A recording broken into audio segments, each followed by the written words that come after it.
Some promises are whispered quietly, others shouted in the icy Dakota wind, where staying alive needs more than just wishing. When sadness has broken your heart and left you chopping wood with sore hands, sometimes help comes from a huge cowboy, who tells it like it is. Ephraim Cutter is almost 7.5 feet tall, wide like a barn, with hands strong enough to snap a horse's neck or gently hold a tiny bird. Delilah Marsh, a 30-year-old woman whose husband died, has been getting by on toughness for 2 years since he froze in the mountain pass. Her house is falling apart, her food is gone, and winter's coming quick. When Ephraim sees her struggling alone, he takes off his hat and makes a plain promise. By winter, you'll have my baby growing in you. But when a woman's heart is frozen from losing someone, can even the warmest promise thaw it? Before we go on, tell us where you're listening from. And if this story grabs you, make sure you're subscribed, because tomorrow I've got something super cool for you. The October wind sliced through Delilah Marsh's old wool shawl like a knife through paper, bringing the threat of a winter that would test everyone on the Dakota frontier. At 30, she'd learned promises often break, scattering like leaves across the wide plains. Her rough hands gripped the axe tighter as she swung it at another tough piece of oak, the wood splitting with a loud crack that bounced off her small house's worn boards. 2 years had passed since Thomas froze to death, bringing firewood. From Eagle's Pass, his body found 3 days later by searchers, still holding the reins of their old mare. The horse made it home, but Thomas didn't. Delilah still wore his wedding ring on a chain around her neck. The gold band tapped her chest with each axe swing, a steady reminder of what she'd lost and what she could still lose. The house that once felt safe now seemed to laugh at her efforts. The roof leaked in 2 spots, leaving rusty stains on the white walls she'd painted with hope 4 years ago. The barn door hung crooked on broken hinges, and the chicken coop lost half its chickens to foxes last month. Every day showed her losing fight against the wild land, but every morning she got up before dawn to fight again. Her closest neighbor, Martha Henley, lived 3 miles east with her husband Carl and their 2 grown boys. They'd offered help more times than Delilah could count, but taking help felt heavy, like a wet blanket. She'd taken a jar of preserves last month and felt bad about it for weeks. Pride was sometimes all she had left, and she held it tight. The sound of horse hooves on the hard ground made her stand up, shading her eyes against the pale morning sun. A rider came from the north, sitting easy like he was born on a horse.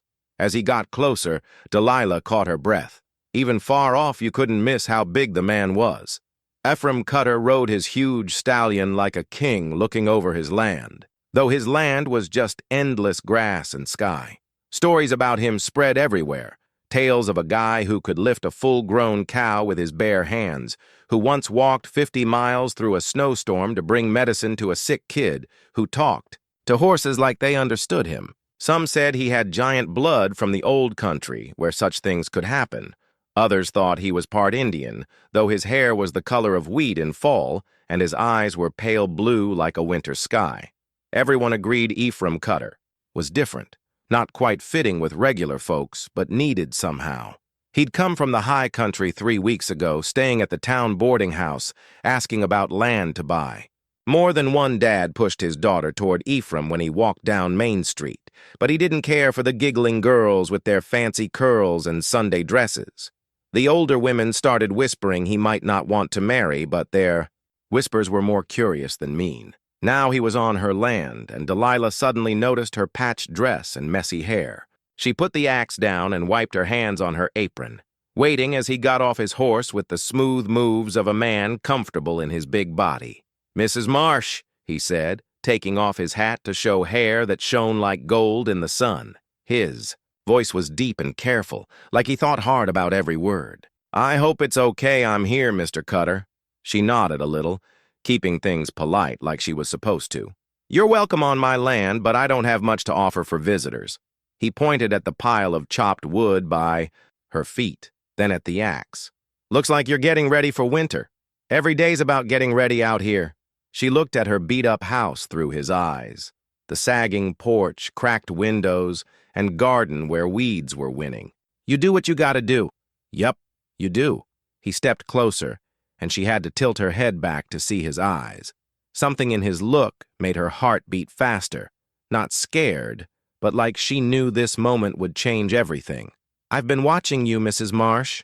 Her cheeks got hot. Sir, Not like a guy trying to take advantage, he said fast, his big hands twisting his hat brim nervously, which seemed weird for someone so huge.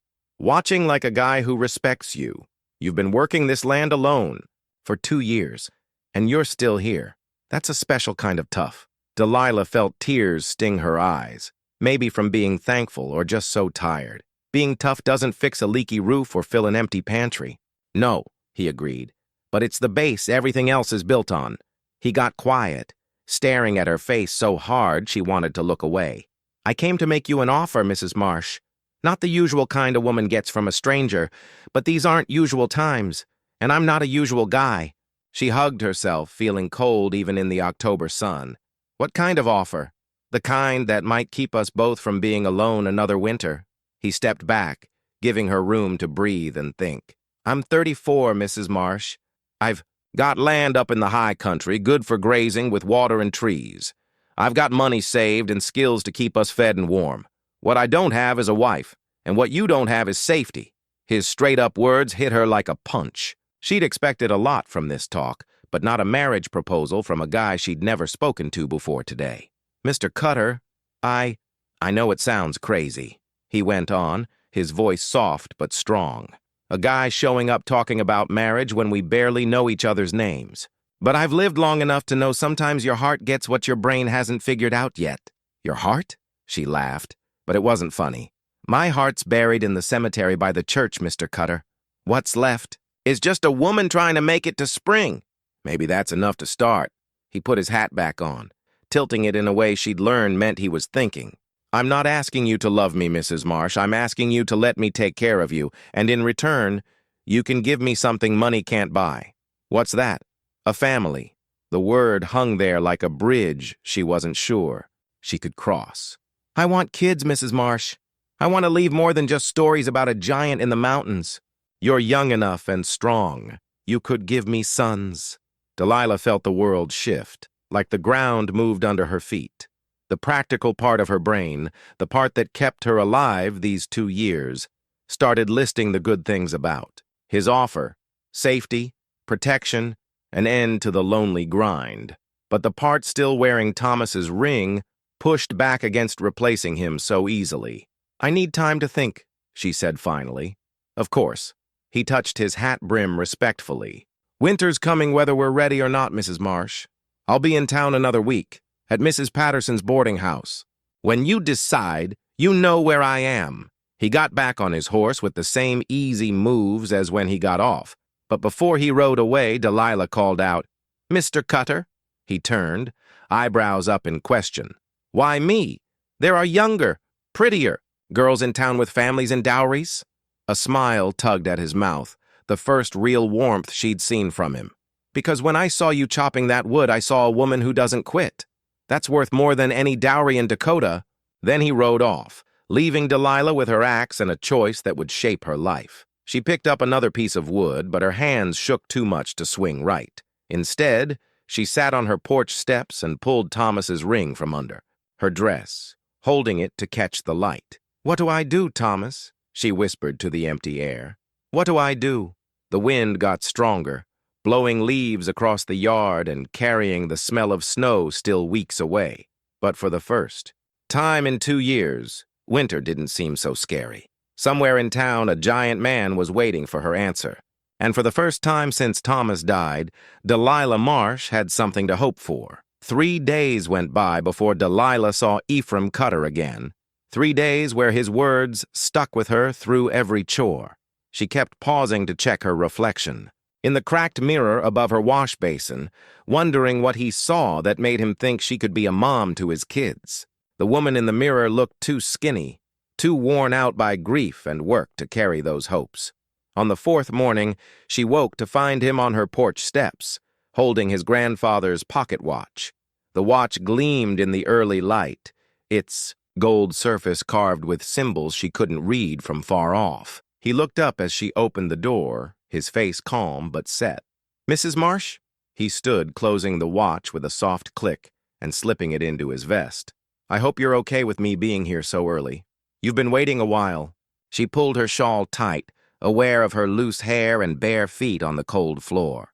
"Long enough to see the sun rise." He pointed to the east, where pink and gold painted the huge sky. "It's pretty country, even if it's tough. A good place for kids." His straight talk about kids made her catch her breath. "Mr. Cutter, I know you haven't decided yet." He stepped closer, and she smelled leather and pine like it followed him everywhere. "But I need to tell you something to help you decide." She waited, her heart beating too fast. "This watch was my grandfather's. He brought it from Norway when he was barely 18. Ephraim pulled the watch out again, showing her the detailed carvings. "He carried it through 40 years of farming in Minnesota, through good and bad harvests, through losing 2 wives and raising 6 kids. When he gave it to my dad, he said it wasn't just for telling time. It was for remembering every moment counts, especially the ones that shape what's next." Delilah stepped closer to look at the watch's careful work. "It's beautiful. My dad carried it 30 years until he died in a logging accident when I was 22. Ephraim's voice got quieter, thinking back. "Before he died, he gave it to me and said not to give it away until I was ready to give my name to a woman and my life to building something lasting." His words settled like morning frost. "And you think I'm that woman? I think you're a woman who knows. Time's not for wasting." He met her eyes steadily. "I'm 34, Mrs. Marsh. Most guys my age have wives and kids, roots deep enough to stand any storm. I've waited too long for the perfect moment, the perfect woman, the perfect situation. But watching you these past weeks, seeing how you fight, for what's yours even when it's hard, that told me all I needed to know." Delilah's cheeks warmed. "You barely know me. I know you get up before dawn to feed animals that barely give enough milk to keep you going. I know you fix your own fences and patch your own roof, even when it's too much for one person. I know you've worn the same dress 3 days because you only have 2 that aren't patched to pieces." His voice was kind, not judging. "And I know you loved your husband so much you still wear his ring 2 years after he died." She touched the chain at her neck, feeling Thomas's ring. "Love doesn't die just because someone does." "No, it doesn't. But life keeps going whether we're ready or not." Ephraim put the watch away, his face more serious. "Mrs. Marsh, I'm not asking you to forget your husband or stop loving his memory. I'm asking you to let me stand with you while you build something new, something that respects what you had while reaching for what you could have." His words hung in the cool morning air, like a promise and a challenge. Delilah thought of the empty rooms in her house, the silence that hit her at night when work was done, and all she had were memories and regrets. "What exactly are you offering, Mr. Cutter? Marriage, teamwork, a future that doesn't depend on you chopping enough wood to not freeze." He paused, picking his words carefully. "I'm saying by winter, you'll have my baby growing in you, and by spring, you'll have a family again." His bold words should have shocked her, but they sent a warm feeling through her chest. His sureness was comforting, his willingness to talk openly about things most people only whispered about. "And if I can't have kids, if my body won't do it, then we'll face that together, like married people do." His answer came quick. "But I've seen how you care for your animals, how you tend your garden even when the dirt fights. You've got a mother's heart, Mrs. Marsh. I believe your body will follow." Delilah turned to look at her land, seeing every flaw where she'd failed, but also where she'd won. The garden that fed her, the coop she'd fixed, the woodpile that proved she wouldn't quit. "People will talk," she said finally. "People always talk. The question is, do you care more about their gossip than your own survival?" She faced him, studying his steady confidence. "You make it sound easy. Some things are easy, even if they're not simple." He stepped back, giving her space. "I'm not a romantic guy, Mrs. Marsh. I won't bring you flowers or write poems, but I'll work with you, protect you, provide for you, and when you're ready, I'll love you with all I've got." His promise made her throat tight with unexpected feelings. When was the last time someone offered to care for her? When had anyone valued her enough to make that promise? How long would you wait for the wedding? As long as you need, but winter's coming fast, and I'd rather have you settled in my house before the snow's too deep. His practical worry touched her deeply. 2 weeks. 3. 1, she heard herself say, surprising them. Both. 1 week. His eyebrows went up. You're sure? No. Her honesty shocked them both. But I'm sure another winter alone will kill me one way or another, and I'm sure you're offering me something I didn't dare hope. 4. What's that? A chance to live, not just survive. Ephraim's face softened, showing the man behind the giant. Then it's settled. 1 week from today if you'll have me? 1 week. She held out her hand, and he took it gently in both of his touch warm for such big hands. But I have rules. Name them. I keep my name until the ceremony, and I keep this house, at least for now. I need to know I have somewhere to go if it doesn't work out. Agreed. Though I hope you'll find my house cozier, especially when winter hits. She thought of his land in the high country, with water and trees. A place built to keep a family safe through tough months. Where's your property exactly? About 20 miles north, in the foothills by Eagle's Pass. The same mountains. Where Thomas died, she realized with a jolt. Good hunting, good grazing, a spring that runs all year. I've been building the house 3 years, always thinking I'd have a wife to share it with. And now you will. Now I will. He let go of her hand, but didn't step back. Mrs. Marsh, I don't take this lightly. Marriage is sacred, not just a deal. When I give you my name and you give me yours, it's forever. His serious tone made her chest tight. I understand. Do you? Because once we're married, once you're carrying my child, there's no going back. You'll be mine, and I'll be yours, for better or worse. His possessiveness should have scared her, but it sent a thrill through her. When had anyone claimed her so fully, fought to keep her? I understand, she said again, meaning it completely. He nodded, satisfied. Then I'll talk to Reverend Morrison this morning to set things up. Anything special you want for the ceremony? Simple, just simple. She paused, thinking. And I'd like Martha Henley to stand with me if she's okay with it. Of course. I'll ask Carl to stand with me. He put his hat back on, ready to go. 1 week, Delilah. 1 week, and everything changes. After he left, Delilah sat on her porch steps, holding Thomas's ring up to the morning light. The gold was smooth from years of wear, a simple band, for simple promises. But maybe it was time for something more, something that fit the woman she'd become, not the girl she was. 1 week, and she'd be Mrs. Ephraim Cutter. And by winter, if he was right, she'd be carrying his baby. The idea should have scared her, but it filled her with something she'd almost forgotten, hope. The next morning, Martha Henley showed up at Delilah's door before the sun was fully up, her face red from the 3-mile ride and her eyes sparkling with curiosity. She tied her horse to the post and marched up to the porch where Delilah was mending a torn petticoat. Well, Martha said, hands on her hips, a move Delilah had seen a million times. Are you gonna make me guess? Or are you gonna spill why everyone's talking about Ephraim Cutter visiting you twice in 4 days? Delilah put down her needle and thread, meeting her friend's eager eyes. He asked me to marry him. Marry him? Martha's voice went high. Delilah Marsh, you've barely said 2 words to that man your whole life. We've talked plenty these last few days.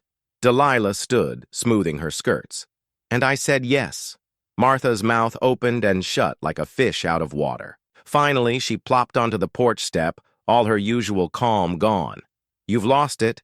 Grief's messed with your head. My head's fine, thank you. Delilah sat back down, picking up her mending. My situation, though, isn't your situation. Martha looked at the homestead with new eyes, seeing the sagging roof, patched walls, and the air of things barely holding together. Oh, Delilah, how bad is it? Her friend's worry broke through the walls Delilah had built around her troubles. Bad enough I won't make it through another winter alone. Bad enough that marrying a stranger feels like the smartest choice I've made in 2 years. Martha stayed quiet, her practical side wrestling with her need to protect her friend. Tell me about him. Really, not just the wild stories everyone tells. He's straight up, honest to a fault. He wants kids and thinks I can give them to him. Delilah paused, thinking of how Ephraim looked at her. Not with pity like everyone else, but with something like respect. He's offering safety, Martha. A real home, not just a place to scrape by until the next disaster. And what are you giving him? The question hung like morning mist. What was she giving? A worn-out widow with rough hands and a heart still tied to a dead man. Whatever he needs, she said finally. A wife, a mom for his kids, someone to stand with him when things get tough. Martha reached over, stopping Delilah's fidgety hands. And love? What about it? Her sharp tones surprised them both. Love didn't keep Thomas warm when the storm got him. Love didn't fix the roof or put food on the table after. He died. Maybe it's time I pick something practical. You love Thomas. I still love Thomas. Delilah pulled her hands free, touching the chain at her neck. I'll always love Thomas. But he's gone, and I'm here, and Ephraim Cutter's giving me a chance to stay alive. Martha was quiet for a bit, looking over Delilah's struggling homestead. When she spoke, her voice was softer. When? 1 week. A simple ceremony. At the church. 1 week? Martha's eyebrows shot up. Delilah, that's barely time to what? Plan a big party we can't pay for? Order a dress I'll never wear again? Send invites to family too far to come? Delilah put her mending aside, restless. Why wait, Martha? To give myself time to doubt? To talk myself out of it? Are you making a mistake? That question kept Delilah up all night, staring at the ceiling as the wind shook her house's loose boards. Was she trading one uncertainty for another? Was she being fair to Ephraim, marrying him when her heart was still Thomas's? I don't know, she admitted, but I know what happens if I don't try. I know what winter alone looks like, and I can't face it again. Martha nodded slowly, understanding sinking in. What do you need me to do? The simple question, given without judgment, brought tears to Delilah's eyes. Stand with me. Be there when I make this choice. Of course, Martha squeezed her hand. And after, when you're Mrs. Ephraim Cutter, living 20 miles away in the mountains? I don't know, Delilah said again. I guess I'll learn to be someone new. They spent the morning sorting Delilah's things, deciding what to take to her new home and what to leave. It was hard seeing 6 years of marriage packed into a few boxes. In the back bedroom, Martha found Thomas's unfinished rocking chair, its wood smooth from hours of sanding, but not complete. The sight stopped them both. He was making it for the kids we wanted, Delilah said softly, touching the armrest. He worked on it at night, saying he'd finish when we had good news. What'll you do with it? Delilah thought about the hope in every cut, every smoothed surface. Take it with me. Maybe Ephraim can finish what Thomas started. The meaning wasn't lost on either of them. Martha wrapped the chair in an old quilt, handling it like a precious dream not fully gone. As they worked, Martha shared town gossip. Who was dating who? Which families were leaving before winter? What the preacher said about everyone's souls. Normal talk. The kind that used to be Delilah's whole world. You know people will talk, Martha said as they packed Delilah's good dress. People always talk. Ephraim said the same thing. And you don't care? Delilah thought about it. 2 years ago, she cared a lot about what neighbors thought. Now, choosing between respectability and survival, the answer was clear. I care more about getting through winter than what Mrs. Patterson thinks of me. Martha laughed. Mrs. Patterson's been trying to get her daughters married to Ephraim since he got to town. She'll lose it when she hears you got him. I didn't get him. He picked me. The difference mattered, though Delilah couldn't say why. He could have had any single woman in 3 counties, but he came to me. Why do you think? It was another question that kept her awake, replaying Ephraim's words about seeing strength in her fight, something others missed. He said he wanted someone who doesn't give up, someone who fights for what's theirs, even when it's tough. And that's you. Delilah looked around the bedroom she'd shared with Thomas, at the faded wallpaper and drafty window. She'd fought for this place, bled for it, nearly died for it. But what had it gotten her besides another day alive? Maybe it used to be. Maybe it's time to fight for something bigger than just surviving. They finished packing quietly, each in their own thoughts. As Martha got ready to leave, she turned back with her tough truth face. I gotta ask, as your friend, are you attracted to him? To Ephraim? Delilah's cheeks got hot. Martha, it's It's a real question. You'll be sharing a bed with him, having his kids if things go as planned. Being physically okay with him matters, especially in a marriage starting without love. The blunt question made Delilah face feelings she'd ignored. When Ephraim stood close, when his big hands held hers, when his deep voice talked about kids and futures, did she feel more than just practical thanks? He's big, she said carefully, but not scary.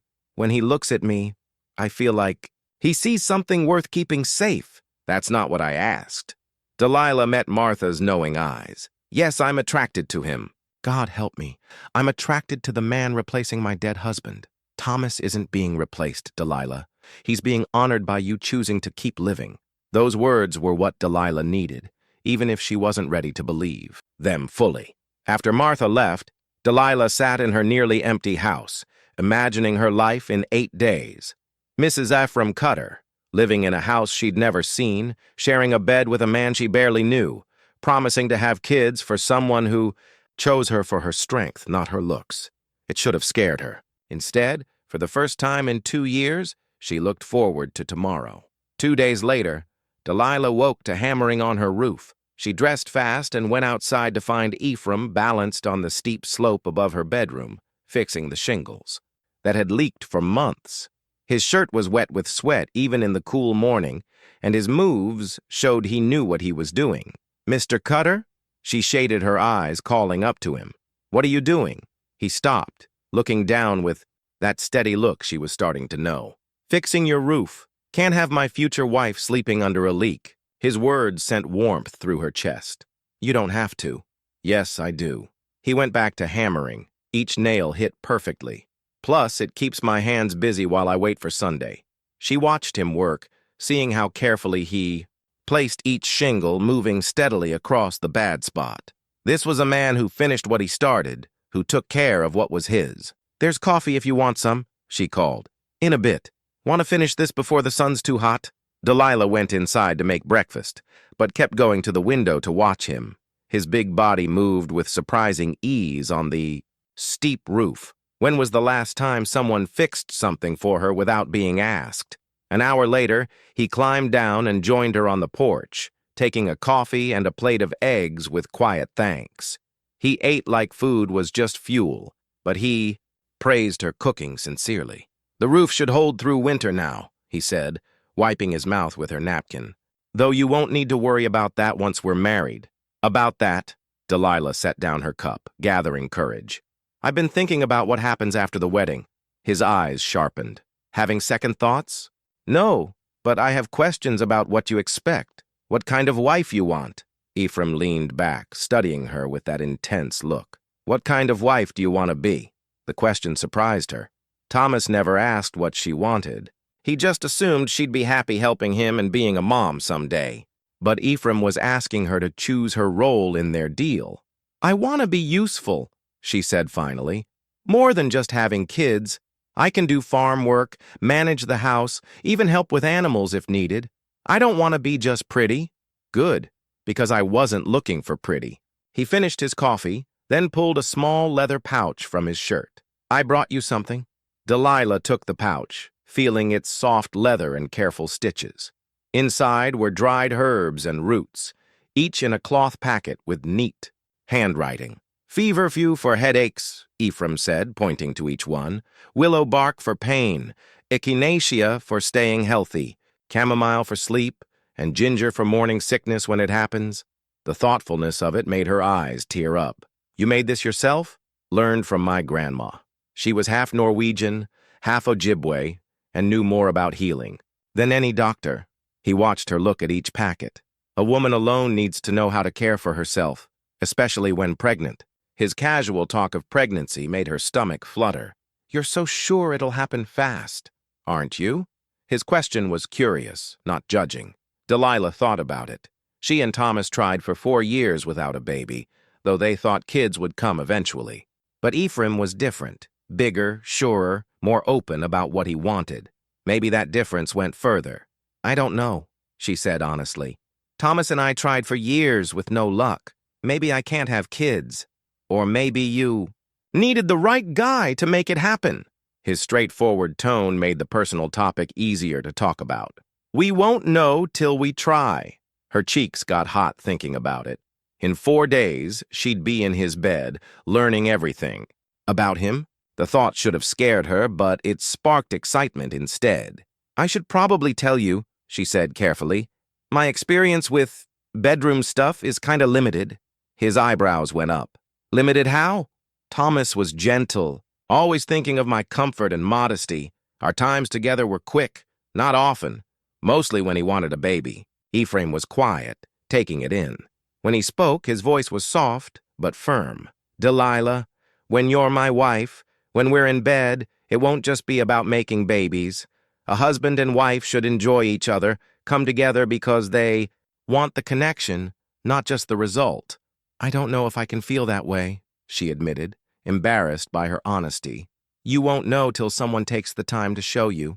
He reached across the table, covering her hand with his, warm and steady. I'm not Thomas, Delilah.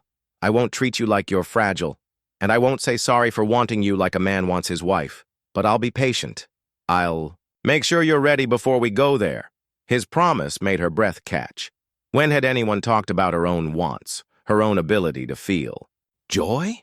Thomas focused on making a baby, but Ephraim was talking about something else. Partnership, mutual happiness, a closeness she'd only heard married women whisper about. How patient? She asked, voice barely a whisper. As patient as you need. Days, weeks, months if it takes that long. His thumb brushed her knuckles, sending warmth up her arm. But I hope it won't take long. I hope you'll find reasons to want me as much as I want you. His words hung there, a bridge she wasn't ready to cross. He wanted her, not just for kids or to run his house, but as a woman. When had anyone looked at her with desire instead of pity? I should get back to work, she said, not pulling her hand away. In a minute. He turned her hand over, looking at her rough palms gently. These will heal when you're not working yourself to death every day. I like my hands. They show I can take care of myself. And now you'll have proof. Someone else wants to take care of you. He kissed her palm softly, making her shiver. 4 more days, Delilah. 4 days, and you won't face anything alone again. After he left for town, Delilah sat with the medicine pouch, thinking about the man who gave it to her. He could have picked any younger, prettier, more skilled woman, but he chose her, with her worn hands and guarded heart, and her unsure ability to give him kids. She opened the pouch, smelling the herbs. Feverfew for headaches, willow bark for pain, ginger for morning sickness. He was already planning for her comfort when pregnant, for the child he believed they'd have. For the first time since saying yes, Delilah let herself imagine it. A baby in her arms, a child's laughter in Ephraim's house, his face when she told him she was pregnant. The longing hit her so hard it stole her breath. Maybe Martha was right. Maybe Thomas wasn't being replaced, but honored by her choosing to live, to hope, to believe her story wasn't done. Just starting a new part. 4 more days. In 4 days, she'd be Mrs. Ephraim Cutter, and her careful, cautious life would turn into something she couldn't yet picture. She pressed her face into her hands, smelling the herbs. For the first time in 2 years, Delilah. Marsh believed happiness was possible. The wedding morning was clear and cold, with a sky that promised snow by night. Delilah woke before sunrise in Martha's guest room, where she stayed to keep the tradition of not seeing her groom before the wedding. Through the frosty window, her breath showed in the chilly air, and she pulled the quilt tighter, trying to calm her racing heart. In a few hours, she'd marry a man she'd known for 1 week. Martha bustled in with a breakfast tray, all business. Eat, she ordered, setting the tray by the bed. You'll need energy today. Delilah tried a few bites of porridge, but her stomach was too jumpy. Instead, she focused on getting ready for the biggest day of her new life. Her wedding dress was simple. Her best blue wool, freshly pressed, with her mom's white lace collar. Martha lent her pearl earrings for luck, something borrowed. In her bag, she carried Thomas's ring, no longer around her neck, but not ready to be put away. You look beautiful, Martha said, stepping back to check her work after pinning Delilah's hair neatly. Different like you've got hope. I feel different. Delilah looked in the mirror, seeing color in her cheeks and a spark in her eyes that had been gone for so long. Scared, but different. They got to the church and found a surprising crowd, even though it was early and the ceremony was casual. Word spread fast in small towns, and it seemed half the county came to see the giant cowboy marry the widow who caught his eye. Ephraim was at the altar with Carl Henley, both in their Sunday best, looking uneasy in stiff clothes. But when Delilah walked down the aisle on Martha's arm, Ephraim's face lit up with something like wonder. "You're beautiful," he whispered as she stood beside him, his voice low so only she heard. "You look good too," she said, noticing how his dark suit made his broad shoulders stand out and his pale eyes shine brighter. Reverend Morrison started with the usual words about marriage being a holy bond made by God for comfort and company. But Delilah focused on Ephraim beside her. His warmth, his steady breathing, the feel of his hand when he took hers for the vows. "Do you, Ephraim Cutter, take this woman to be your lawful wife, to have and hold in sickness and health, for richer or poorer, for better or worse, till death parts you?" "I do." His voice was firm, sure, like when he first proposed. "And do you, Delilah Marsh, take this man to be your lawful husband, to have and hold in sickness and health, for richer or poorer, for better or worse till death parts you?" Delilah looked up at Ephraim, seeing patience, hope, and something deeper that made her chest tight. "I do." The ring he put on her finger wasn't what she expected, not gold like Thomas's, but silver with fancy carvings that caught the church's window light. She realized he'd made it himself, like everything else he'd given her. "By the power given to me by the Dakota Territory, I pronounce you husband and wife. You may kiss your bride." Ephraim's hands gently framed her face, his thumbs, brushing her cheeks as he leaned down to kiss her softly, like a promise, not a demand. Even so, it sent warmth through her, making her understand what Martha meant about physical connection. When they pulled apart, Delilah saw satisfaction and quiet desire in his eyes. Whatever their marriage would be, it wouldn't lack passion on his side. The crowd clapped and cheered, and for the next hour Delilah took congratulations from folks she'd known for years, who now saw her differently. She wasn't just the sad widow struggling to survive. She was Mrs. Ephraim Cutter, wife to a respected man in 3 counties. Martha had set up a simple reception in the church hall with coffee, cake, and friendly chatter that marked big community moments. But Delilah noticed older women watching her and Ephraim, their looks curious in a way that made her uneasy. "They're wondering if you're already pregnant," Martha whispered during a quiet moment. "Your quick courtship's got tongues wagging." "Let them wonder," Delilah said, though her cheeks warmed. "It's not their business." "No, but it'll be if you start showing too soon." The thought made Delilah's stomach flutter. Tonight, she'd share Ephraim's bed for the first time. Tonight, he'd try to keep his promise about her carrying his child by winter. It brought both excitement and nerves. As the afternoon went on, she watched her new husband move through the crowd, seeing how easily he earned respect despite his quiet ways. Men asked his thoughts on cattle prices and early winters, while women brought him cake and praised his choice of bride. But his eyes kept finding her across the room, claiming her in a deep way. When he looked at her like that, she could almost forget their marriage started from need, not love. As the sun sank, Ephraim came with their coats. "Ready to go home, Mrs. Cutter?" The name gave her a thrill she didn't expect. "Yes, I think I am." The ride to his place took them north through rough land. The wagon, loaded with her things, bounced over ruts as they climbed into the foothills. Ephraim had hitched his big stallion with a gentler mare, and they pulled steadily despite the tough road. "Tell me about your house," Delilah said, partly to break the quiet, partly because she was curious about her new home. "It's sturdy," he said, focusing on a tricky part of the trail. "Built to last with good wood and stone. 3 bedrooms, a big kitchen, a sitting room for evenings. Not fancy but cozy. 3 bedrooms? One for us, one for guests, one for kids when they come." His casual talk of kids made her heart speed up. "I've been working on a cradle." At night, just rough so far, but it'll be ready when we need it. The image of him carving wood for their baby by lamplight warmed her. When had anyone planned so carefully for her happiness? As they climbed higher, the land got wilder, with rocks and pines that showed a tough place for tough people. But it was beautiful too, and she saw why Ephraim chose to build here. This was a place for folks who liked being free, who weren't scared of being alone or facing challenges. "There," he said, pointing to smoke rising from a chimney through the trees. "Home!" Delilah's first look at her new home took her breath away.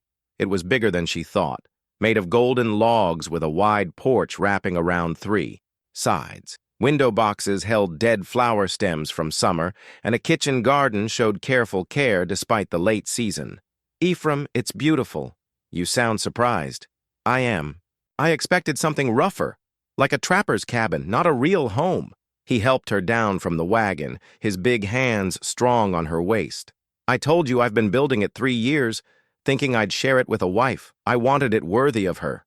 Inside, the house was even better.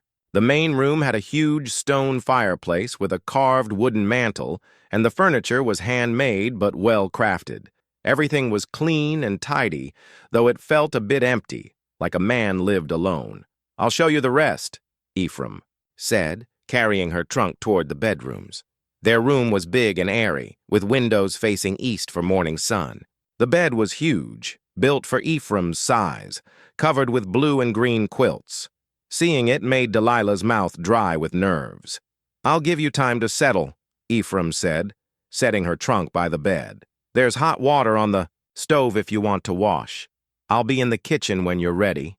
Alone in the room where they'd share their closest moments, Delilah unpacked her things, hanging dresses in the wardrobe and setting her brush and mirror on the dressing table. At the bottom of her trunk, wrapped in tissue, was the wooden spoon Ephraim carved during their short courtship. She'd almost forgotten it in the wedding rush, but now she held it up, seeing the careful work. It was simple, practical, but polished smooth, with tiny wild rose carvings on the handle, like the ones in Mountain Meadows. The spoon showed what she was learning about her new husband, his care for details, his focus on lasting things, his quiet way of showing he cared through actions, not words. He'd carved it thinking of her hands, of meals they'd share, of the closeness growing between them. She was holding the spoon when Ephraim knocked softly. "Delilah, supper's ready if you're hungry." "Coming," she called, placing the spoon on the dressing table where she'd see it every morning. In the kitchen, he'd made a simple but hearty meal: venison stew, fresh bread, and wild berry preserves. They ate mostly quietly, both knowing the evening would bring the moment they'd been heading toward since his proposal. "You nervous?" he asked, putting down his coffee and studying her in the lamplight.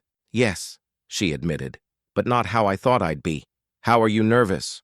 Delilah thought how to explain the mix of excitement and uncertainty in her chest. "I'm nervous I won't be what you want, that I won't know how to be the wife you need." "What kind of wife do you think I need?" "I don't know. Someone warmer, maybe. Someone who comes to your bed with excitement, not just duty." Ephraim was quiet, thinking.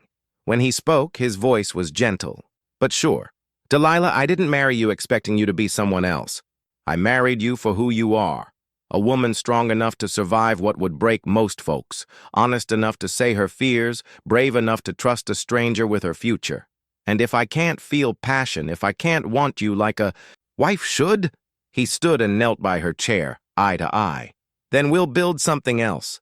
Respect, friendship, teamwork. Not every marriage is about big passion, but the best ones are built on trust and real care. Is that enough for you?" "It's a start." He touched her face, his thumb tracing her cheek. "But I think you might surprise yourself with time and patience." His promise made her lean into his touch. For the first time since saying yes, Delilah believed their odd start might lead to something beautiful. Their first night as husband and wife was surprisingly gentle, Ephraim keeping his promise to be patient while still acting as her husband. When Delilah woke, curled against his warm chest, she felt different, not just from their closeness, but from how gently he showed her joys she'd never imagined. The days after fell into a rhythm that felt both new and familiar. Ephraim got up before dawn to care for his cattle and horses, which roamed free until winter brought them closer to the barn. Delilah took over the house with skill that seemed to surprise and please him, turning his bachelor place into a real home. She learned. He liked simple food but had high standards, appreciating good meals and a clean house without needing fancy stuff. He'd never learned to cook beyond basics, so her ability to make tasty meals from simple ingredients earned his real thanks. "Where'd you learn to make bread this good?" he asked one morning, breaking a warm loaf and smelling it happily. "My mom," she said, pouring coffee into his cup, noticing how his big hands made the china look tiny. "She said a woman who can't feed her family isn't much of a woman." She was wise. "She died when I was 17, right before I married Thomas. I wonder what she'd think of this, me marrying a stranger, starting over at 30, Ephraim thought while buttering his bread. "I think she'd be proud you chose life over giving up. That's a special kind of brave." His words warmed her, showing how different he was from Thomas, who rarely said deep things. Ephraim thought hard about everything, even small talks, with the same care he put into his work. After breakfast, while he did outdoor chores, Delilah explored her new home more. Besides the main house, there was a big barn for his horses, a shed for grain and tools, and a smokehouse with leftovers from his summer hunting. Everything was neat and organized like a soldier's camp. But in the back bedroom, meant for future kids, she found something special. Under blankets and winter clothes in a trunk, she found her mom's Bible, the worn book that guided her family through 2 generations of tough times. She thought it was lost forever, sold to pay Thomas's debts. Finding it here felt like a sign her marriage was meant to be. "You bought it back," she said when he came in for lunch, holding the Bible close. "Bought what back?" He hung his hat by the door, then saw what she held. "Oh, the Bible. How do you know it was mine?" "Mrs. Patterson said, you sold family stuff to pay debts. I asked around, found the guy who bought it, and made him an offer he couldn't say no to." He shrugged like it was no big deal. "A woman should have her mom's Bible, especially starting a new life." His kindness was so perfect it brought tears to her eyes. "Thank you. You don't know what this means." "I think I do." He stepped closer, his face gentle. "We all need something to tie us to who we were before life changed everything." That evening, after supper and dishes, Delilah sat in the rocking chair by the fireplace, not Thomas's unfinished one, still in the barn, but a simpler one Ephraim made for daily use.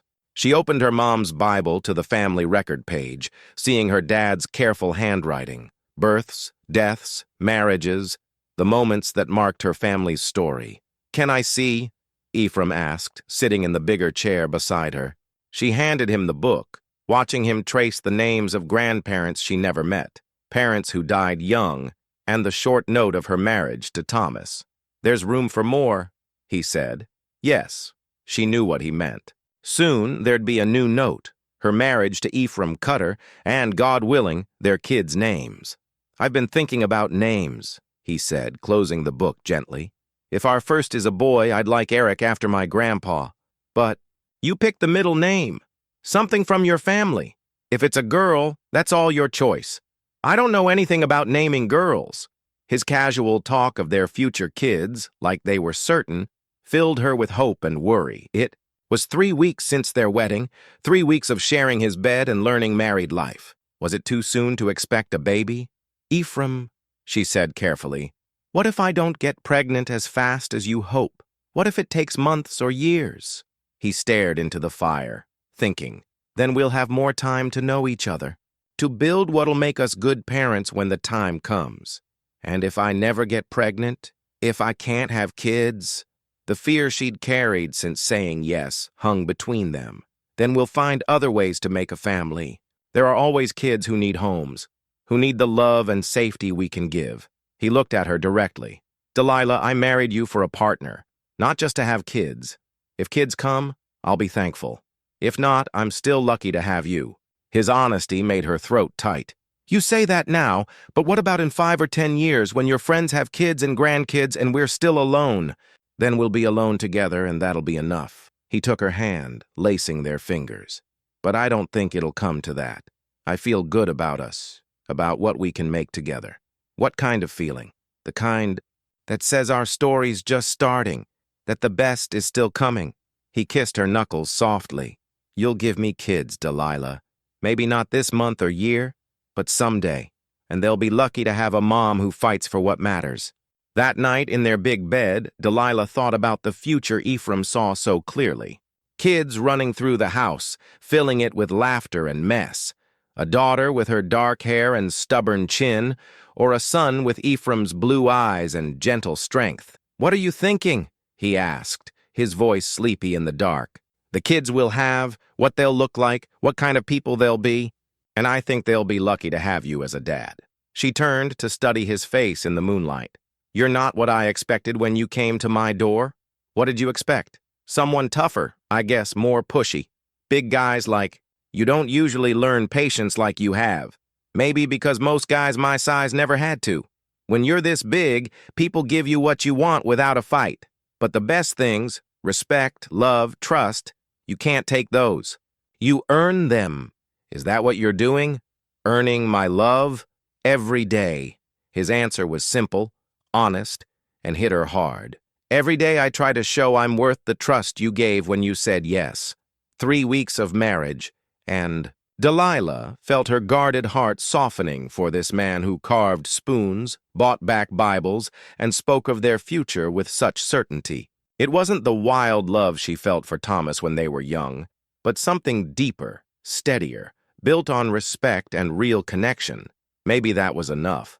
Maybe it was even better, based on grown-up understanding, not young passion. As she fell asleep in his arms, Delilah believed their practical start might lead to something amazing. A knock came on a gray November morning, with the first big snow dusting the mountains. Delilah was kneading bread dough when she heard horses. Then a firm knock. Ephraim answered, and she recognized Samuel Morrison, the town banker. "Mr. Cutter, Mrs. Cutter." Morrison's voice was formal, like he brought bad news. "Sorry to bother you, but there's something urgent."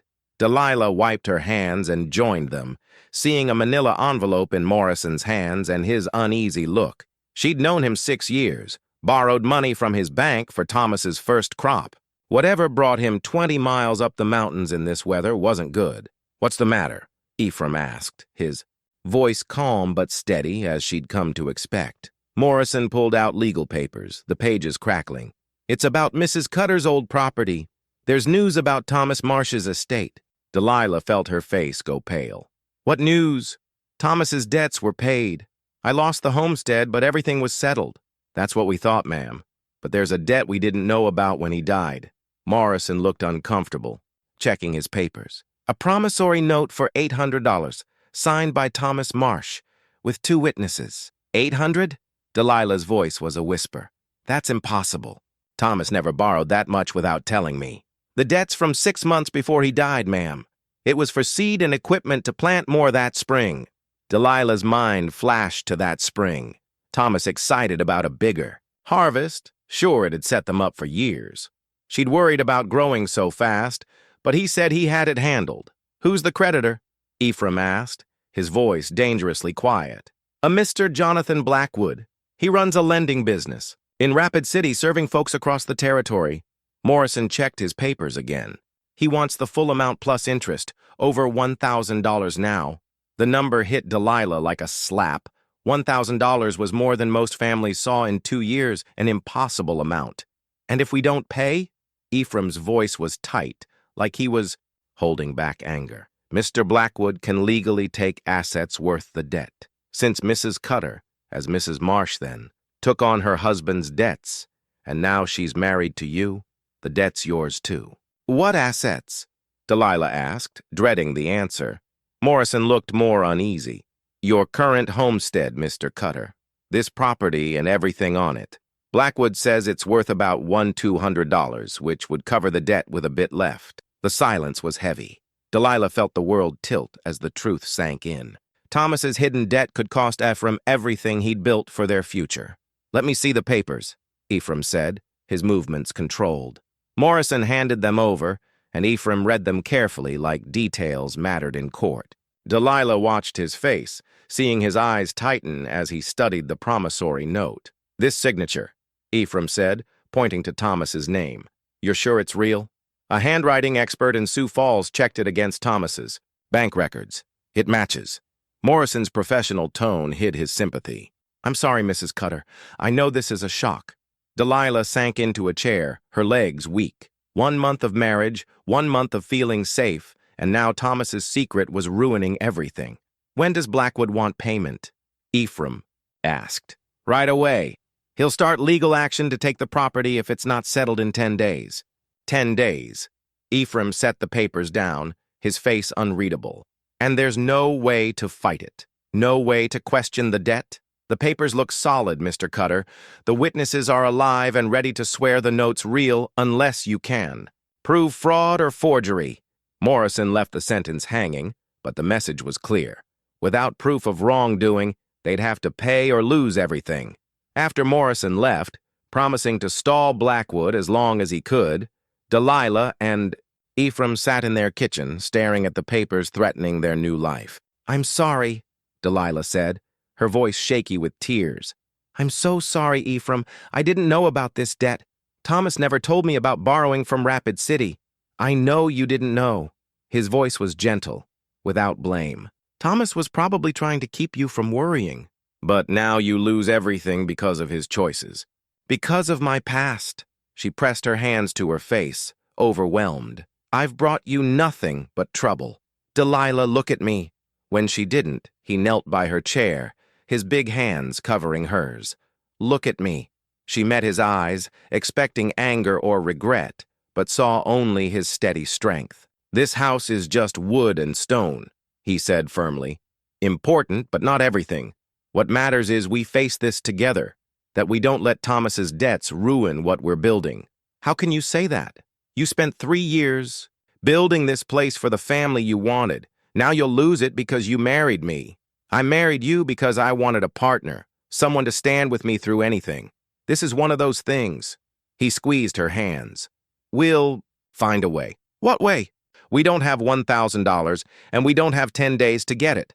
Ephraim was quiet, staring out the kitchen window. When he spoke, he'd made up his mind. "We sell the cattle. All of them." "Your cattle?" Delilah stared, shocked. "Ephraim, those animals are years of work. Your whole living. You can't sell them for Thomas's debt." "I can, and I will." His tone left no room for argument. "The herd's worth enough to pay Blackwood and leave us something to start over." "Start over where? If we lose this house, then we build another one. Maybe not as nice, maybe not in as pretty a spot, but a home." He started pacing, planning. "Land's cheap further west, where folks are scared to settle. We could claim some, build something simple but strong."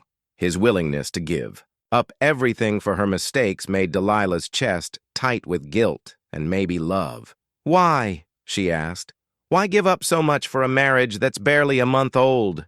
He stopped pacing, looking at her with such tenderness it took her breath away. "Because when I vowed to you, I meant it, for better or worse, in good times and bad. This is the bad part, Delilah. This is where we prove what we have is strong enough to handle anything. But your dreams, my dreams were about a family, about building something lasting with someone I trust and respect, maybe love someday." He took her hands again. "The place doesn't matter. The house size doesn't matter. What matters is we're together, facing the future as a team." That night, in bed, talking about selling the cattle and their assets, Delilah studied Ephraim's face in the moonlight. 6 weeks ago, she was a desperate widow facing winter alone. Now, her past threatened to destroy his future. Yet he spoke of their problems as shared, not her fault. "I don't deserve you," she whispered in the dark. "Yes, you do." His answer was quick, certain. "You deserve someone who stands by you when things get hard, who doesn't walk away when life's messy. That's what marriage is, Delilah. That's what love looks like when it's built on something stronger than just feelings." As she fell asleep, Delilah realized Thomas's debt might cost them Ephraim's house and plans, but it showed their marriage was strong enough to survive anything. The next 3 days were a blur as Ephraim worked to sell his life's work with his usual careful efficiency. Word spread fast that the Cutter cattle were for sale, and by the second day, buyers came to check the herd and haggle prices. Delilah watched from the kitchen window as her husband dealt with friends and neighbors, their faces showing sympathy mixed with sharp deal-making, knowing he had to sell cheap. He showed no feelings as he talked about the animals he'd raised from calves, accepting low offers because he had no choice. Martha Henley came on the third day, bringing town news and a will to help. She found Delilah in the bedroom, packing their things into the trunks that brought her here a month ago. "I heard about the debt," Martha said, sitting on the bed. "The whole town's talking. Some say it's fishy that this Blackwood guy waited till you remarried to bring up his claim." "Fishy how?" Delilah paused, a spark of hope in her chest. "Think about it. If Thomas owed this guy money, why wait 2 years till you married someone with stuff worth taking?" The idea sent a chill through Delilah. "You think the debt's fake? I think the timing's too perfect." Martha's face was grim. "Carl's been asking around, seeing if anyone remembers Thomas borrowing money that spring. Nobody does, but the handwriting expert says Thomas's signature is real. Signatures can be forged, especially if someone had Thomas's real ones."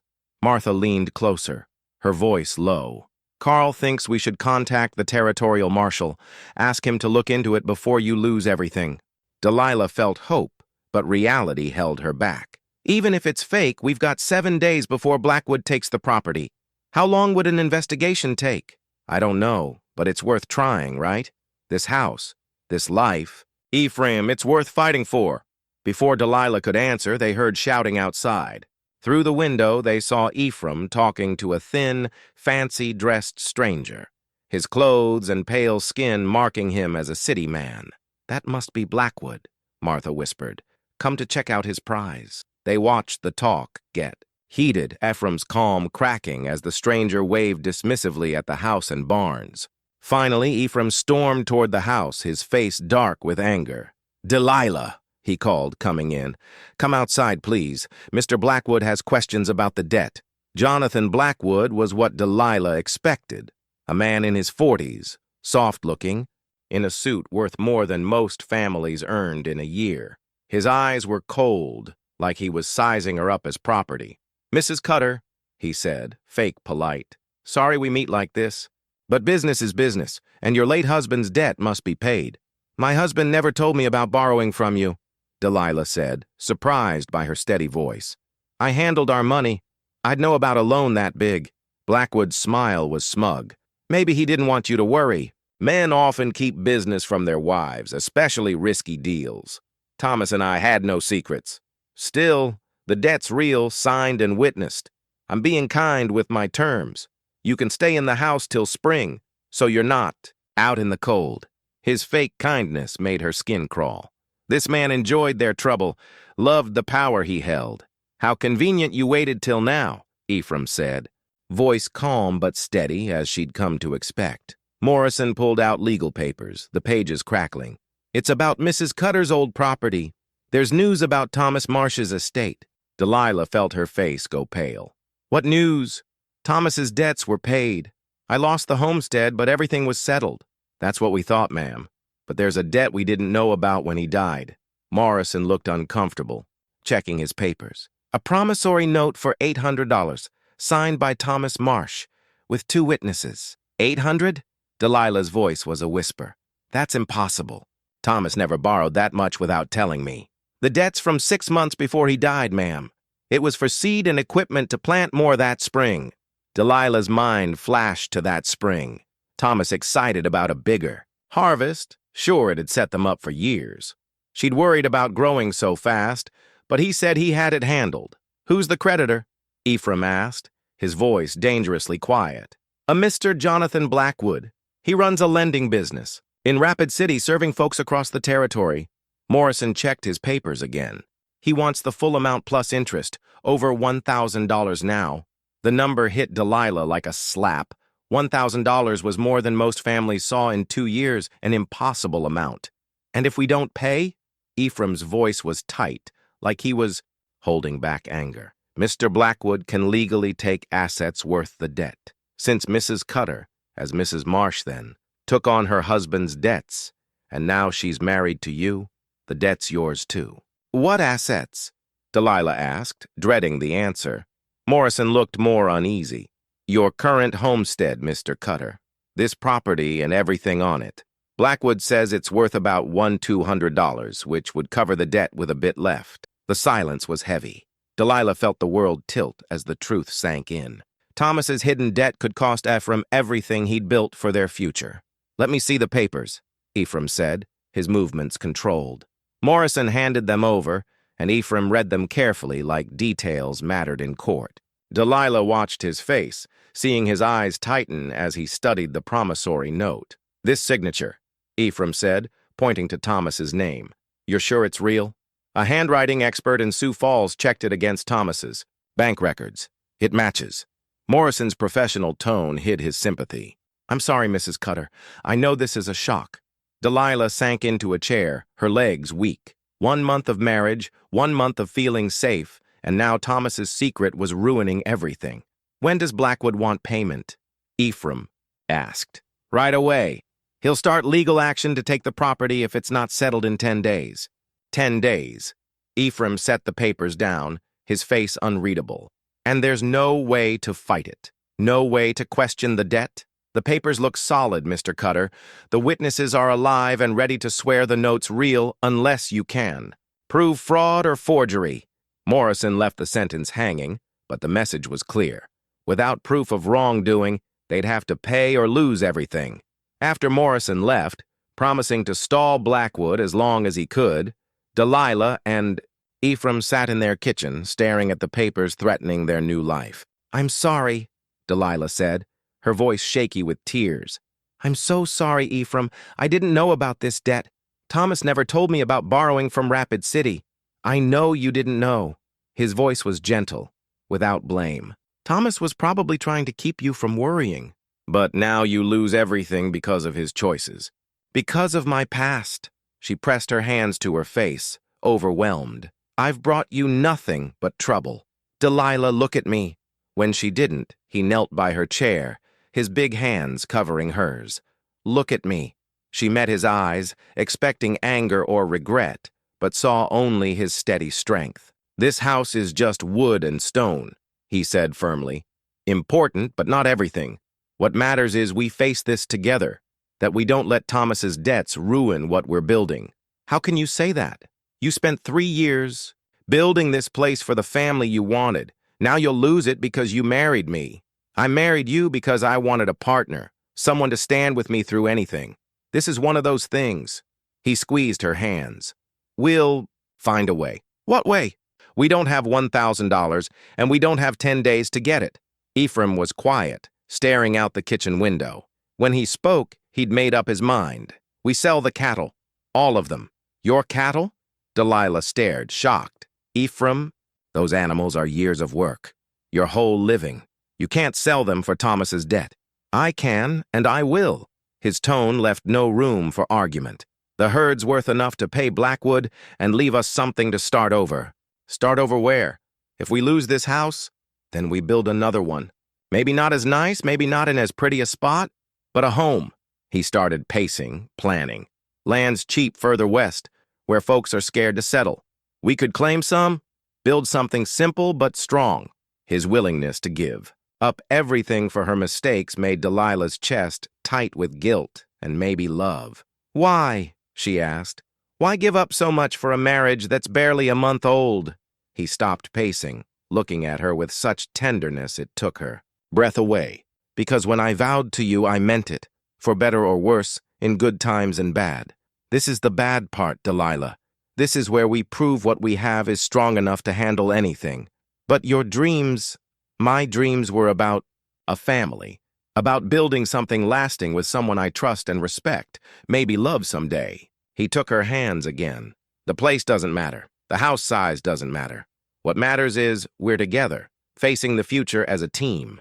That night, in bed, talking about selling the cattle and their assets, Delilah studied Ephraim's face in the moonlight. 6 weeks ago, she was a desperate widow facing winter alone. Now, her past threatened to destroy his future. Yet he spoke of their problems as shared, not her fault. I don't deserve you, she whispered in the dark. Yes, You do. His answer was quick, certain. You deserve someone who stands by you when things get hard, who doesn't walk away when life's messy. That's what marriage is, Delilah. That's what love looks like when it's built on something stronger than just feelings. As she fell asleep, Delilah realized Thomas's debt might cost them Ephraim's house and plans, but it showed their marriage was strong enough to survive anything. The next 3 days were a blur as Ephraim worked to sell his life's work with his usual careful efficiency.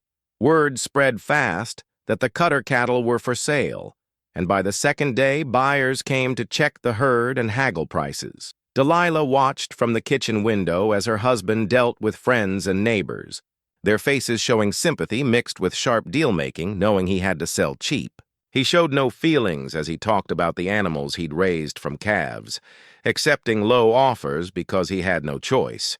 Martha Henley came on the third day, bringing town news and a will to help. She found Delilah in the bedroom, packing their things into the trunks that brought her here a month ago.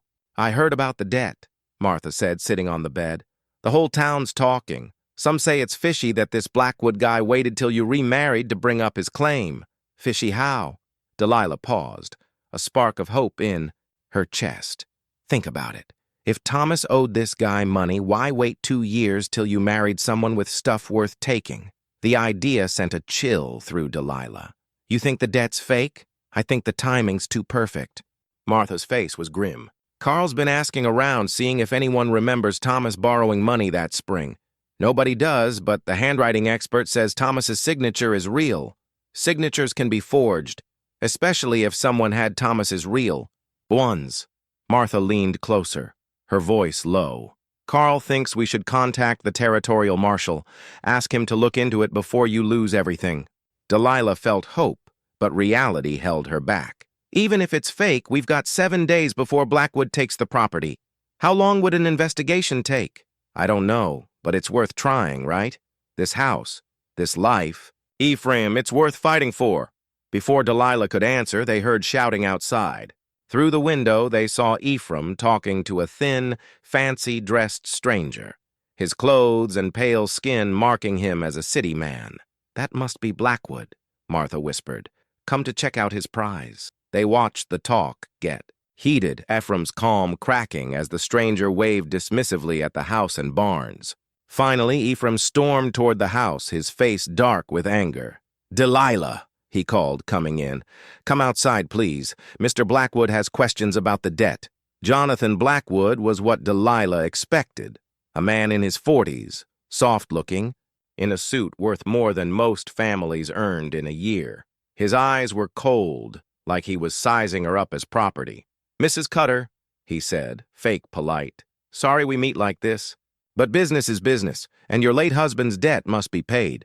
"My husband never told me about borrowing from you," Delilah said, surprised by her steady voice. "I handled our money. I'd know about a loan that big." Blackwood's smile was smug. "Maybe he didn't want you to worry. Men often keep business from their wives, especially risky deals. Thomas and I had no secrets. Still, the debt's real, signed and witnessed. I'm being kind with my terms. You can stay in the house till spring, so you're not out in the cold." His fake kindness made her skin crawl. This man enjoyed their trouble, loved the power he held. "How convenient you waited till now," Ephraim said, his voice too calm.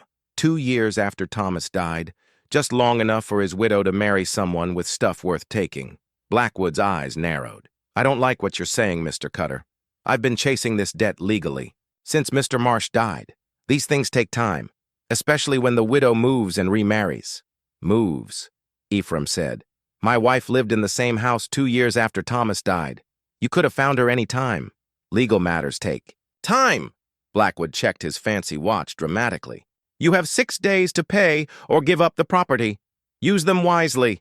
After he left, Delilah and Ephraim stood in their yard, watching his fancy carriage roll down the mountain road. The silence was heavy with fear and suspicion. "He's lying," Delilah said finally. "Something's off about him about all this." "I agree, but proving it's another thing." Ephraim's jaw was tight. "Martha mentioned the territorial marshal. She thinks we should ask for an investigation. Carl's been asking in town, and nobody remembers Thomas talking about a Rapid City debt. It's worth a shot. Ephraim turned toward the house, determined. I'll wire the marshal this afternoon, explain everything, ask for help. At least an investigation might slow Blackwood down till we find proof. That evening, while Ephraim rode to town to send the telegram, Delilah was alone with her thoughts. Sure, their trouble wasn't over. She wandered the house, touching familiar things, trying to memorize what she might lose. In the spare bedroom, she found wood planks, shaped and sanded, clearly the start of a baby's cradle. Ephraim had been working on it secretly, preparing for the child he believed they'd have. The sight of the cradle, full of future joy amid their crisis, brought tears to her eyes. How could she tell him her period came that morning, right on time? Showing his faith in her might be wrong. Martha found her an hour later, sitting by the cradle wood, crying. "Oh, honey," Martha said, sitting beside her. "The debt's not your fault. Thomas's choices aren't on you.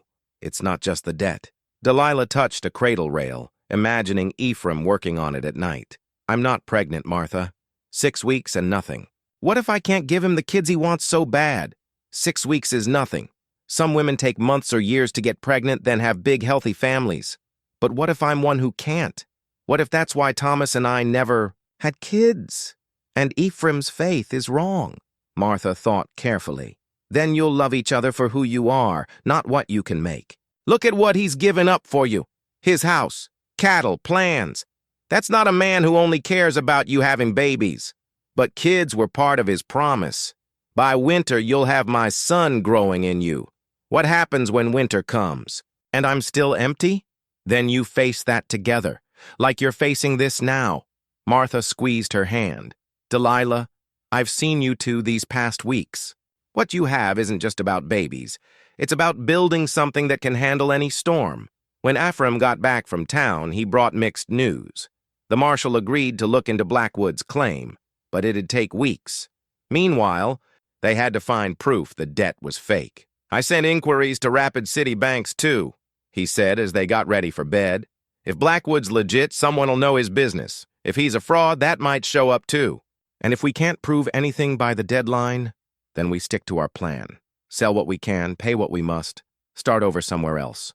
He pulled her into his arms, holding her gently. "Either way, we do it together." In the dark, Delilah listened to his steady breathing, trying to find comfort in his sureness. Tomorrow brought them closer to the deadline, to maybe losing everything he'd built, but it also brought them closer to seeing if their marriage could survive anything. In 6 days, they'd know if Blackwood could take their home. But tonight, in Ephraim's arms, Delilah believed some things, love, trust, partnership, couldn't be taken by papers or scams.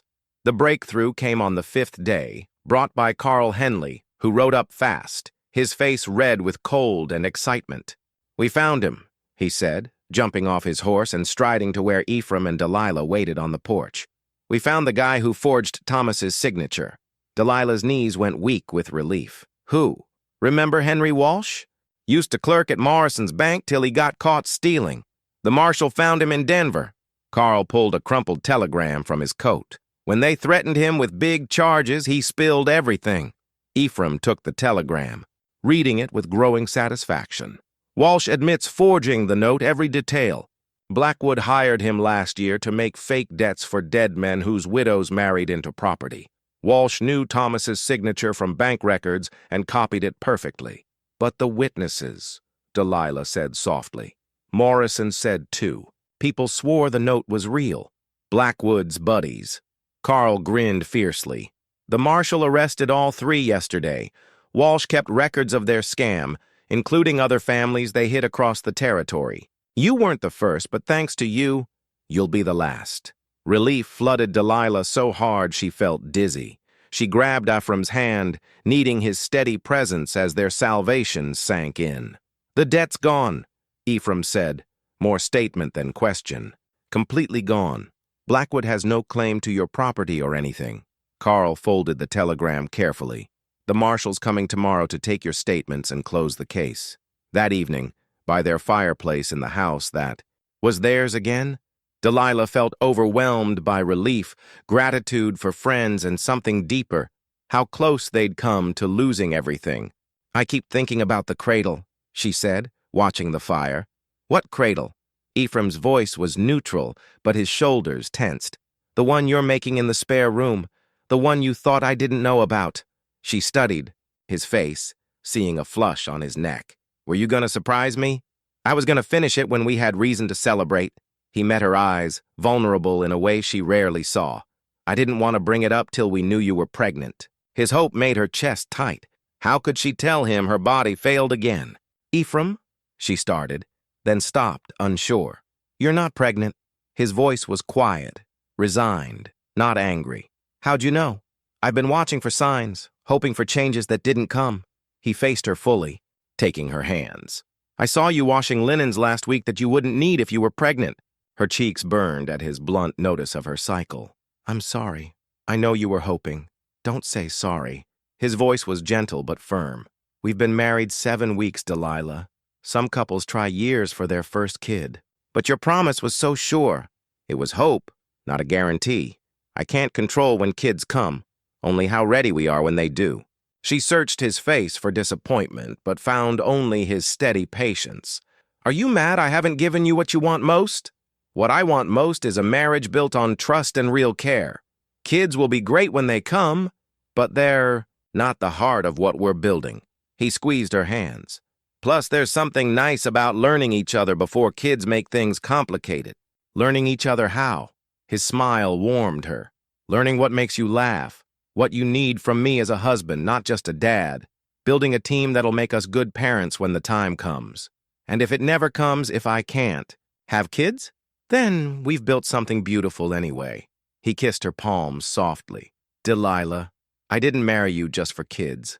I married you because you're strong, honest, brave enough to trust a stranger with your heart. That doesn't change if babies don't come." His words brought tears. "I love you," she said, the words slipping out. Ephraim froze, searching her face. "Say that again." "I love you." She said it clearly, knowing what she was admitting. "I don't know when or how, but somewhere between your proposal and tonight, I fell in love with my husband." "Delilah." Her name was like a prayer as he pulled her close, his hands shaking. "I've waited for those words since I saw you chopping wood. I loved your strength, your fight, the way you looked at me like I might be worth a chance." He cupped her face, wiping tears she didn't know were falling. "Every day since, I've found new reasons to love the woman you're becoming." His kiss was full of passion held back for weeks, no longer cautious. This was a man claiming his wife, and a woman ready to be claimed. They made love that night with a closeness that turned their careful physical bond into something like worship. In Ephraim's arms, Delilah found parts of herself that had been asleep, waiting for the right man to wake them. Afterward, lying. Together, Ephraim traced her shoulder gently. "I have something for you," he said, reaching for the bedside table. "Another gift?" She turned, seeing his nervous excitement. "What's it for?" "For my wife saying she loves me." He showed her a gold ring, not the silver one from their wedding, but richer, with a small clear diamond that sparkled like a star. "Ephraim, it's beautiful, but you've given me so much. This was my grandma's, brought from Norway when she was 18, in love with a man who promised adventure." He slipped it on above her wedding band. A perfect fit. She wore it 60 years. Through good and bad, 6 kids, losing 2. When she died, she made my grandpa promise it'd go to the woman I chose to love. Delilah admired the ring, but her heart was caught by how it glowed, how her heart felt too full. "It's the prettiest thing I've ever had," she whispered. "You're the prettiest thing I've ever been blessed to love," he said, correcting himself. As she fell, asleep wearing her grandma-in-law's ring, wrapped in Ephraim's arms, Delilah marveled at her life's change. 2 months ago, she had no future but survival. Now she was loved, cherished, safe in ways beyond money. Tomorrow, the marshal would end Blackwood's threat. But tonight was theirs, for the love they found and the future they'd build, one day at a time. The marshal came the next morning with 2 deputies and papers to put Blackwood in jail for life. Marshal William Hayes, in his 50s, looked worn. from years enforcing law in rough places. "Mrs. Cutter, Mr. Cutter," he said, taking Delilah's coffee and sitting in their kitchen, tired from a hard ride. "I'm here to say all claims on your property are gone. Blackwood's in custody in Rapid City with his partners." "What'll happen to him?" Delilah asked, barely believing it was over. "Federal prison, likely. Fraud across territories is serious, and we've found a dozen other families he scammed." Hayes checked his notes, grim.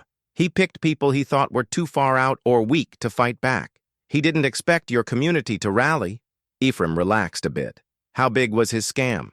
"Bigger than we thought. Blackwood and his crew ran it 3 years, targeting widows who remarried into property across Dakota, Montana, Wyoming." Hayes smiled grimly. "Your case was different because you fought back." "We had help," Delilah said, thinking of Martha, Carl, and Morrison's delays. "That help saved others, too." Hayes took another coffee, then showed his papers. "You need to sign statements for the record, but then it's done for you." They spent an hour telling their story with Blackwood from his first visit to his smug last one. Hayes listened carefully, asking sharp questions that showed his